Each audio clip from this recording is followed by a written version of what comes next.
Louvado seja Deus. Aleluia. Só da igreja com a paz do Senhor Jesus. Amém. Vamos fazer um minuto de oração. Em nome de Jesus, só para começar a palavra. Amém?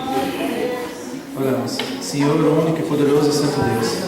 Essas pessoas que estão aqui, nós todos que estamos aqui, somos rebanhos do Senhor. Fale da forma que quiser, que tudo que acontecer neste momento seja para o louvor e a tua glória.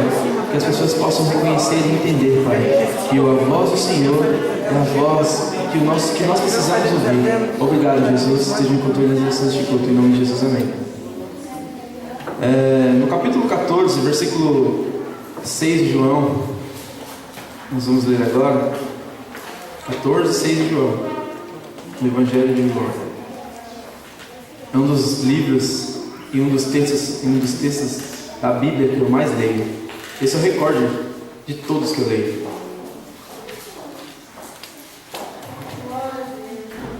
Aleluia. Esse dia foi escolhido por Deus, por todas as pessoas que estão aqui. Esse dia nunca mais vai voltar. Esse dia é único. Esse dia foi feito por Deus. Deus escolhe as coisas corretas e certas da maneira que Ele quer. Na hora que Ele quer, no dia que Ele quer. Existem libertações que chegam no dia das pessoas, na hora que Ele quer, no tempo que Ele quer. Muitas pessoas buscam muitas libertações, mas elas só acontecem no dia que Deus quer. Mas amém. Diz assim: Jesus é o caminho, e disse Jesus, né? Eu sou o caminho, a verdade e a vida.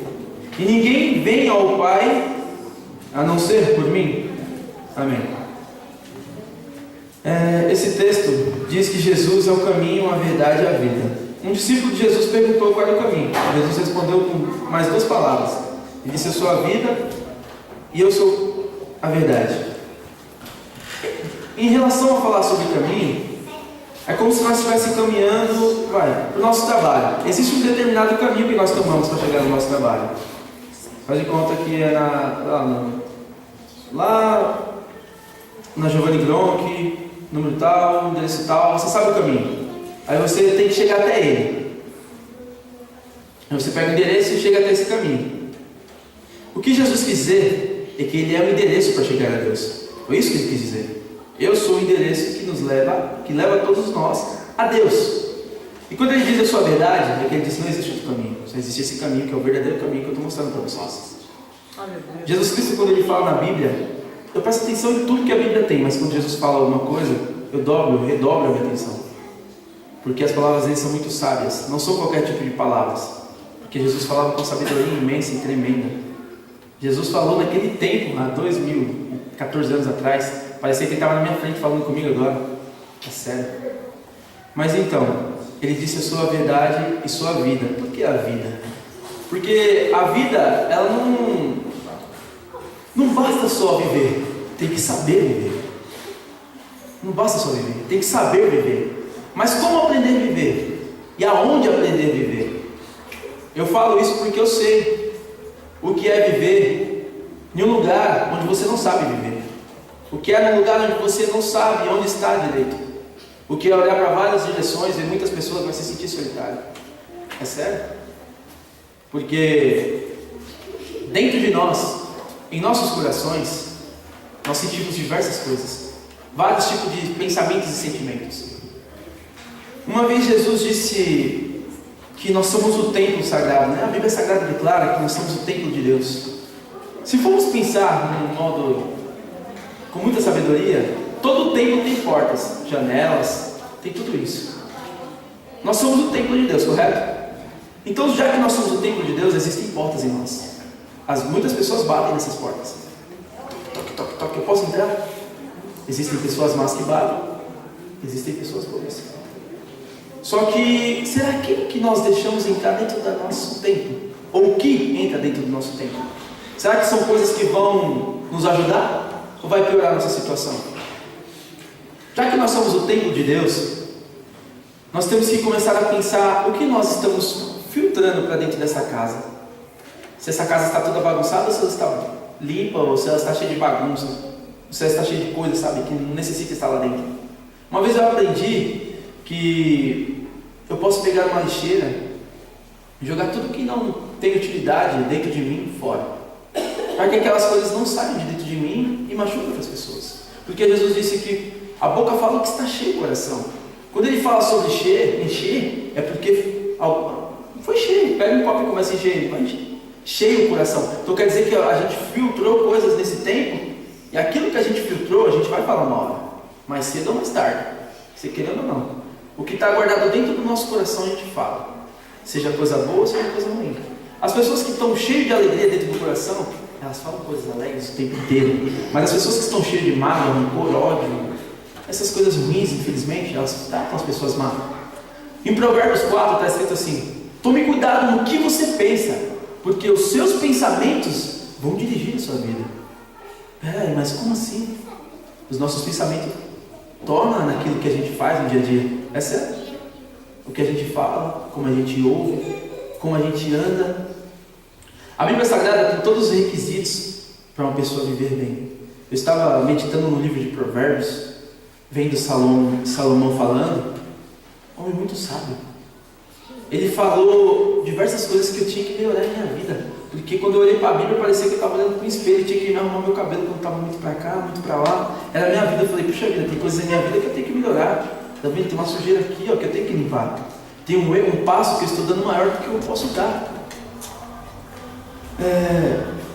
Teve um homem uma vez, um rei, que ele perguntou assim para o sábio dele: será que eu devo ser muito ruim, severo, ou devo ser bonzinho, muito bonzinho? Aí o sábio falou assim: vamos fazer o seguinte, pede para os seus criados trazer uma água bem fervente para mim, bem fervida mesmo, bem quente, e pede para ele trazer uma água bem gelada para mim. Aí pegou 2 vasos de porcelana e colocou, e quando ele ia despejar a água quente e a água gelada no outro ao mesmo tempo, o rei falou: não, você é louco, não faça isso, senão você vai destruir os meus vasos de porcelana. Aí ele falou: tudo bem, então vamos fazer o seguinte agora, vamos misturar as 2 águas e jogar lá dentro. Ao misturar as 2 águas, o vaso de porcelana não quebrou. Por quê? Isso significa o equilíbrio. Para nós aprendermos a viver, e para nós vivermos na vida, temos que viver equilibrados na vida. Tudo que fazemos fora do controle tem uma consequência, porque tudo é no equilíbrio. O próprio Deus disse que vai nos julgar pela nossa equidade, que equidade na Bíblia, quando fala equidade, fala sobre equilíbrio. Então, sobre tudo que nós fizemos, Ele vai pôr na balança e vai pesar. Entendeu? Vai nos pesar na balança, para ver se nós vamos passar. Então, o segredo de viver é saber viver. E saber viver com quem sabe ensinar a viver. Não é com qualquer um, não. É com Jesus. Porque Ele é a vida. Então, não existe nada melhor do que o próprio dono da vida ensinar nós a viver com a vida. Não é verdade? Já que Ele criou a vida, então Ele entende tudo que existe na vida. Então Ele pode nos dizer o que pode e o que não pode, o que é certo e o que é errado. E Ele diz: Jesus está o tempo todo do nosso lado assim: Israel, isso é errado. O seu limite é até a faixa amarela, sabe aquela do trem? É só até aí. Se passar, o trem passa por cima de você. Você vai passar? Não, Jesus está bom. Entendeu? É assim que funciona. Só que se você passar, você pode se machucar, ou até mesmo morrer. Então o Espírito Santo de Deus, como Jesus disse, o enviaram semelhante a mim, para cuidar de vocês. É sério. O Consolador que cuida da gente de um jeito carinhoso e bondoso, de um jeito tão manso, humilde, e um jeito tão poderoso. Eu nunca conheci ninguém que me guiasse tão perfeitamente como o Espírito Santo. Quando Jesus manda alguém, presta atenção nisso que eu vou dizer. Quando Jesus manda alguém, que é o Espírito Santo, cuidar da gente, é uma pessoa muito confiante dele. Entendeu? É alguém que ele sabe que vai cuidar realmente de você, de um jeito de verdade. É como se eu mandasse alguém cuidar do meu filho. Alguém de confiança, falando essa pessoa, igual a minha sogra. Pedir para ela cuidar do meu filho. É alguém de confiança minha. Sei que não vai maltratar, nem fazer nenhum mal contra ele, mas alguém que eu não conheço, eu não sei o que pode fazer com ele. Foi a mesma coisa Jesus quando mandou o Espírito Santo para cuidar da gente. Ele sabia que o Espírito Santo cuidaria muito bem de nós. E cuida muito bem mesmo. Se nós obedecermos ao Senhor, Saul, o mal dele foi desobedecer a Deus. Se ele tivesse sido um homem obediente, estava tudo bem. Mas ele foi fazer sacrifício que não era para ter feito. Então, o sacrifício foi sacrifício de tolo. Por isso que é melhor obedecer do que sacrificar. E quando nós obedecemos ao Senhor, Ele se agrada da nossa obediência. Deus é poderoso demais. Ele sabe o que cada um aqui tem no seu coração. Ele sabe o que você está colecionando dentro do seu coração. Se são figurinhas boas ou são figurinhas ruins. O que nós colecionamos dentro do nosso coração? Peraí, Israel. Tem um rapaz na minha firma. Você não sabe como ele é. Ele é arrogante, ignorante, ele é chato, ele é ruim. Se ele me tratar mal e pisar no meu calo, eu quebro ele. É? Vamos ver então. Mas você não sabe como é que eu me sinto por dentro. Você não sabe o que eu estou falando. Você não sabe o que eu passo. Eu não sei, mas Jesus sabe. Nada que acontece em nossas vidas são coisas que nós não poderíamos suportar. Tudo que chega diante de nós, eu, você, nós podemos suportar. Nada que está acontecendo na sua vida hoje são coisas que vocês não podem suportar, que nós não podemos suportar. São coisas que nós podemos encarar, sim. Encarar com muita coragem. Porque eu aprendi que o maior guerreiro é aquele que nunca desiste. Entendeu? O maior guerreiro é o que nunca desiste das suas batalhas. É verdade, Jesus. As batalhas nós saímos feridos. Mas não quer dizer que porque nós saímos feridos de uma guerra, nós perdemos a guerra. Sair feridas são experiências pra gente. Entendeu? A lança veio daquele lado ali, Israel. Não vou mais para aquele lado. Ou a lança veio dali, ou seja lá de onde for, as guerras são assim funcionam. Como conhecer o nosso inimigo? Como saber que ele está perto da gente para nos destruir? A Bíblia Sagrada declara que o Espírito luta constante contra a carne. Então vamos lá. Em Efésios capítulo 6, versículo 10, está escrito que nossa luta não é contra os seres humanos, é contra as potestades malignas das trevas. Nós só vamos conhecer se é o diabo, porque ele é um espírito, se nós estivermos em espírito. Se você alimentar mais sua carne, é sério, a bichinha vai prevalecer e vai mandar bala. Só vai querer crucificar. Mas se você alimentar o espírito, na hora que o mal vir, o Espírito Santo vai falar: é o maligno. Por isso que quando seu patrão, seu tio, seu avô, sua mãe, sua esposa, sua esposa, quando acontece algum reboliço assim dentro de casa e nós não conseguimos entender o que está acontecendo, é porque falta oração, falta jejum. Eu vou falar a verdade, é complicado fazer jejum, orar 2 horas, 40 minutos, mas todas as coisas que vamos fazer na vida tem que ter um esforço. Eu vou contar uma história que aconteceu comigo. Eu tinha mais ou menos uns 17 anos de idade. Minha mãe pegou e pagou uma autoescola para mim. Só que como o dinheiro não vinha de mim, eu não liguei muito, não dei muito valor para aquilo. Para mim tanto faz, tanto fez se eu fizesse as aulas direito ou não, se eu passasse no CFC ou não, para mim não tinha problema, porque eu não entendi o esforço de onde tinha que vir. Então eu fiz de qualquer jeito, fui reprovado.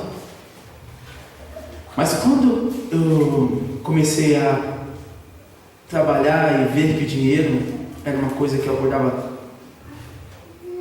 5 horas, 6 horas da manhã, chegava 8 horas em casa e via que o meu dinheiro era suave, que eu não podia gastar ele com qualquer coisa besteira, aí eu vi o valor que ele tinha, entendeu?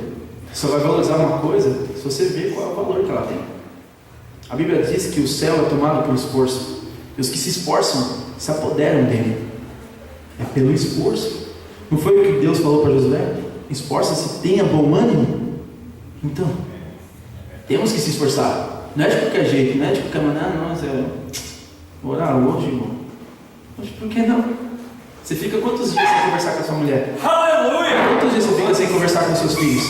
Quantos dias você fica sem conversar com o seu patrão? Por que com Deus tem que ser de qualquer jeito? Não precisa conversar com ele? Claro que precisa. Uma vez o cego está lá, aí Jesus: o que você quer?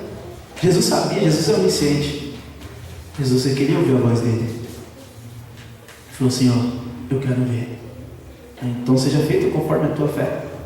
Entendeu? Deus quer ouvir nossa voz. Ele quer ouvir, né? Um pai sabe o que o filho quer, mas ele quer ouvir o que o filho quer ouvir o filho falando. É assim que funciona. Nós temos que entender que nós e Deus somos pai e filho. é uma intimidade. Se vocês que têm os seus filhos fecharem os seus olhos e os seus filhos gritarem, mãe, você vai falar, meu filho me chamando, mesmo você com o olho fechado. Por quê? Por causa da intimidade. Entendeu? Quando você tem intimidade com Deus, você tem sensibilidade a ouvir a voz dele. Então você consegue entender quando ele está falando com você. Por que muitas pessoas não conseguem entender quando Deus está falando com elas? Porque a voz está embaraçada. Cadê a intimidade? Faz tempo que eu não escuto a voz de Deus, hein, Israel? Faz tempo. Não conversa com ele, vai ficar sem escutar mesmo. Tem que conversar com ele. Tem que conversar, Senhor. Me perdoe por ter ficado tanto tempo sem conversar com o Senhor. Ou então, só falar amém e vou dormir. Ou então, vou comer e vou dormir. Não, tem que conversar. Tem que falar. Oração significa conversar com Deus. Senhor, eu preciso. Com licença, Senhor. Eu estou aqui porque o Senhor é maravilhoso. Eu não merecia nem conversar com o Senhor, mas a tua graça permite que eu converse com o Senhor. O teu amor é tão grande que nós estamos conversando aqui agora. O livre-arbítrio não existe. Por que o livre-arbítrio não existe? Porque o livre-arbítrio significa a liberdade de escolher. Então você tem liberdade de escolher o que você quiser. Mas o livre-arbítrio existe porque Deus nos ama e o amor traz liberdade. Então Ele deixa você escolher o que você quiser. Nós queremos muitas coisas, mas Deus dá o que a gente precisa ter. Entendeu? Deus sabe o que precisamos. Você vai dar um carro 0 km para um filho de 11 anos de idade dirigir por aí nas avenidas? Não. Porque você sabe que ele não está preparado para fazer aquilo. Então ele não precisa de um carro 0 km. Quando ele tiver 18 anos, tirar a carta dele, aí ele pode andar com um carro 0 km. Entendeu? É assim que funciona. Deus sabe de tudo. Eu estava lendo uma mensagem que o rapaz falou assim, está escrito assim, uma conversa entre um homem e Deus. Aí o homem falou, Deus, com licença, eu quero conversar com o Senhor. Hoje meu dia não foi bom, Deus. Não foi bom, deu tudo errado. Por que o Senhor deixou acontecer tudo isso comigo? Hoje eu fui ligar o meu carro, o carro demorou mais de meia hora para ligar. Cheguei atrasado na firma. Hoje eu fui almoçar, a mulher lá trouxe o meu lanche errado. Meu celular tocou, parou no meio desse, queimou, não pegou mais. Meu Deus, ai Deus, entendi. Falei, sabe por que seu carro não pegou? Porque um homem embriagado, em muita velocidade, ia bater no seu carro, ia quebrar todo ele. E sabe por que o seu lanche veio errado e depois demorou para vir o outro? Porque uma pessoa doente, gripada, com vírus, ia tossir no seu almoço e você ia ficar gripado. E outra pessoa fez o almoço para você.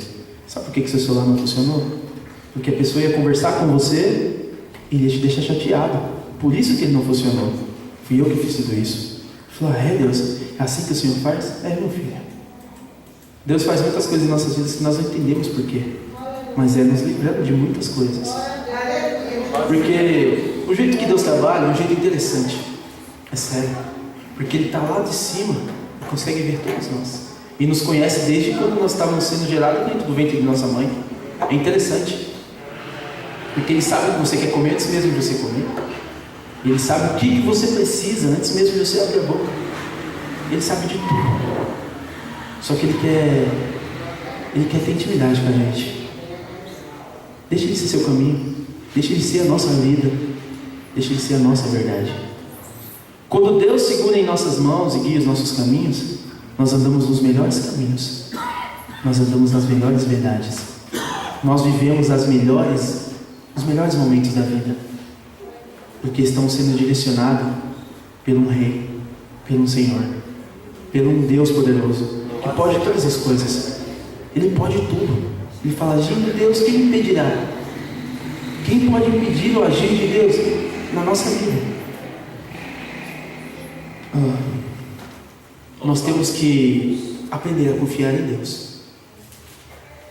Confiar nele. Porque, é sério, se eu estivesse dentro do barco que os discípulos estavam, sinceramente eu pensaria que eu ia morrer.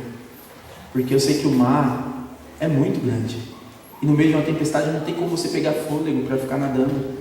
Porque na hora que você vai pegar fôlego, a tempestade cai em cima de você. Quem nada sabe disso. E Jesus dormindo no barco como se nada tivesse acontecendo. É muito interessante isso. Mas por que Jesus dormiu no barco como se nada tivesse acontecendo? É sério. E por que a gente está em uma situação tão difícil e Deus fica como se nada tivesse acontecendo? É interessante, né?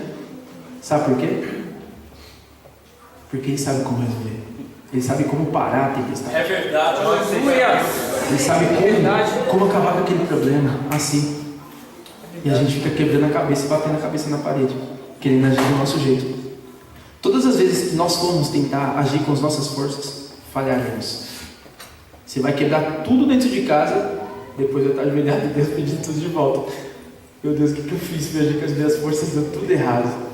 Claro, entregue o seu caminho ao Senhor, confie nele e tudo Ele fará. Entendeu? Em Provérbios está escrito 14:12: há caminhos aos homens que parecem ser bons aos olhos dele, mas o fim é a morte. Nós vemos o que está aqui, mas Deus vê o final lá na frente. Nós estamos correndo aqui, Deus vê o buraco lá na frente. Você está correndo, você não vê o que está lá na frente, mas Ele vê. Vai cair no buraco, meu filho, vira. Agora, se você tiver, não, eu sei andar, tenho 30 anos, rapaz. Você pode ter 100. Deus sabe de tudo, Ele é o mais sábio de todos. Se nós seguirmos os conselhos de Deus, muitas coisas que estão acontecendo na nossa vida não tinham acontecido. Se nós seguirmos os conselhos dele. Em Provérbios está escrito, meu filho, não se apoie no seu próprio entendimento. Não se apoie na sua própria sabedoria. Não faça isso. Enganoso é o coração, mais do que todas as coisas. Por que enganoso é o coração mais do que todas as coisas, Israel? Eu não conheço o meu coração.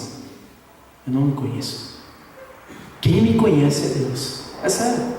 As pessoas uma hora estão amando uma pessoa que agora, daqui a pouco não ama mais. Uma hora quer comer arroz, daqui a pouco quer comer feijão. Como é que é isso? Mas Deus te conhece. Ele sabe o que nós precisamos. Se Deus esquadrinhar, se Deus guiar o nosso coração, aí sim, teremos certeza do que estamos fazendo. Mas se nós andarmos sem Deus, é como se nós andássemos assim, ó. Entendeu? Porque Jesus disse: eu sou a luz. Os que andam em mim não andam confundidos. Ele é a luz que ilumina os nossos caminhos.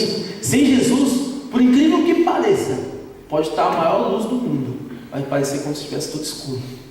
É sério. Porque Ele disse: eu sou a luz. Os que andam em mim não tropeçam nas pedras. Que pedras são essas, Israel? Puxa vida. Pega de noite, vai numa chácara, fazenda, começa a andar lá nela, sem luz nenhuma, sem nenhuma lanterna, para você ver se você não vai tropeçar, bater cabeça em um monte de coisa, vai sair correndo, sei lá, você vai cair, vai rolar, vai parar dentro do rio. Se não tiver lanterna, você vai errar sempre o caminho. Então, sem Jesus, nós sempre erramos os caminhos, sempre erramos as decisões, sempre erramos as palavras.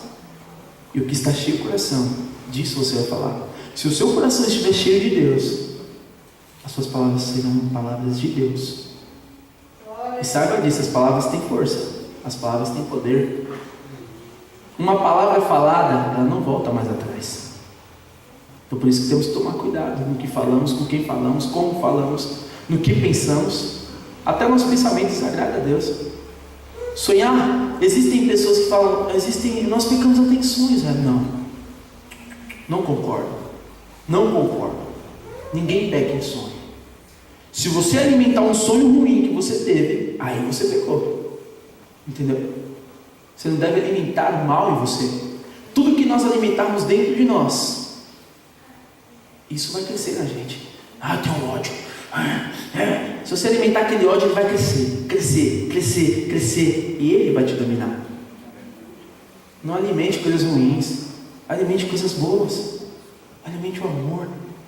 O amor tudo sofre, o amor tudo crê, o amor tudo espera, o amor tudo suporta. Mas espera aí, Israel, onde eu vou achar esse amor, pelo amor de Deus, que eu não tenho esse amor por ninguém? Presta atenção. O amor é Deus. Ele é o amor.